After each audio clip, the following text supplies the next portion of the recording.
करना। देखो बहुत सारे लोग आएंगे, बहुत सारे रील्स का ज़माना अब आ गया है, तो उसमें आपको देखेगा कि भैया स्टूडेंट्स का कोई त्यौहार नहीं होता, उस तरह की ब्ला ब्ला ब्ला बातें। तो आप इन सब चक्कर में मत आना। मैंने आपसे कहा है, आपके अंधविश्वास से ज़्यादा ज़रूरी है इस जीवन में आपका जागरूक होना। तो थोड़ा जागरूक होकर त्यौहार को सेलिब्रेट करना, जिन भी साथियों का है, चाहे आप ईद मनाने वाले हैं, चाहे आप होली मनाने वाले हैं, ठीक है, तो उस होली को अच्छे से मनाएं, सौहार्द के साथ में। कुछ नहीं होता। अभी रिसेंट में नियर बाई कोई एग्ज़ाम भी आपका नहीं है, समझ में आता है, अगले दिन 2 दिन बाद कोई परीक्षा है आपकी, बोर्ड एग्ज़ाम है, तब तो थोड़े फोकस की ज़रूरत होती है, लेकिन परीक्षा है तो थोड़ा मतलब चीज़ों के साथ जुड़ा हुआ महसूस किया करो। अगर आप रिसर्च करोगे एनसीबीआर की, जो एनसीआरबी के आंकड़े हैं, देश में जो आत्महत्याएं हैं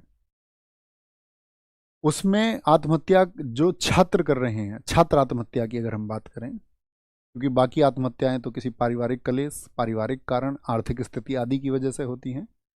एक छात्र जो होता है ना, युवा, चाहे वो युवती हो, ऐसा नहीं है सिर्फ युवा ही आत्महत्या करते हैं, युवतियां भी, बस युवा 53% है और युवतियां 47%। तो उसके अनुसार जब उसका विश्लेषण होता है तो उन कारणों के बारे में यदि व्याख्या करें कि वो युवक और युवती जिनके ऊपर ना तो उतना आर्थिक प्रेशर होता है, एक छात्र के ऊपर तो उतना आर्थिक दबाव भी नहीं होता कि उसको घर चलाना है, सारी चीज़ें उसको चलानी है, उससे ज़्यादा चिंताएं उनके शायद पिता कर रहे होते हैं, या कई छात्रों के हिस्से में आ भी जाती हैं, है ना, लेकिन ज़्यादातर के में नहीं आती। और दूसरा लड़की है कोई, तो आप इसको देखोगे, इस सब का कारण ज़्यादातर तो आपका वो दबाव है, वो मानसिक दबाव है जो जबरन सोसाइटी के द्वारा इन युवाओं पर थोपा जा रहा है। जैसे कि स्कूल्स में बच्चों को दौड़ा दिया गया उस दौड़ में, ठीक है, जिसके लिए वो मतलब कैपेबल भी नहीं थे, वो उस योग्य नहीं है, उसकी योग्यता कुछ और है, लेकिन उस पर कुछ और चीज़ें थोपी गई। इसका एक तो सबसे बड़ा फैक्टर ये है। दूसरा कि भाई हम सब जानते हैं कि हमने उसको मतलब स्कूलिंग में तय कर दिया, परसेंटेज इतना आना चाहिए, उतना आना चाहिए, ये एंट्रेंस क्लियर होना चाहिए, वो उतना होना चाहिए, ठीक है, तो वो क्या हो गया कि उसके ऊपर जब इतनी चीज़ें थोपी गई तो वो एकाकी हो गया, अकेला हो गया।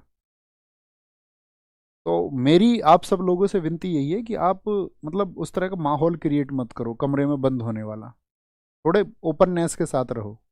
और सर 6 महीने के लिए कमरे में बंद हो जाओ, 1 साल के लिए बंद हो जाओ, मैं ये कहता हूँ आप जब उस कमरे से बाहर निकलोगे तो आपकी मनोस्थिति उस समाज, उस परिवेश, उस पर्यावरण के हिसाब से नहीं बचेगी, और आप फिर मतलब झेल ही नहीं पाओगे, आप चीज़ों को बैलेंस ही नहीं कर पाओगे। तो चीज़ों को असंतुलित मत करो, ऐसे ही मतलब हम सबको वो स्टेटमेंट्स नहीं देने चाहिए जिसका हम नॉलेज नहीं है। मैं देखता हूँ बहुत सारे टीचर्स के स्टेटमेंट, कुछ भी बोल दिया बच्चों से, बिना बगैर मनोवैज्ञानिक बात, कोई बिना विश्लेषण के। तो मेरी उन सब से भी अपील रहेगी कि मतलब स्टूडेंट्स को कुछ उस तरह से गाइड किया जाए कि थोड़ा सा वो चीज़ों को बैलेंस रख पाए। तो आपको चीज़ों को बैलेंस रखना है, त्यौहार मनाओ अच्छे से, और जब कभी आपको लगे कि फैमिली के साथ का टाइम है वो बिताया करो, फैमिली के साथ बैठो, चाहे थोड़ा कम टाइम बिताओ, ऐसे खुद को मतलब एक अलग जोन में मत ले जाओ।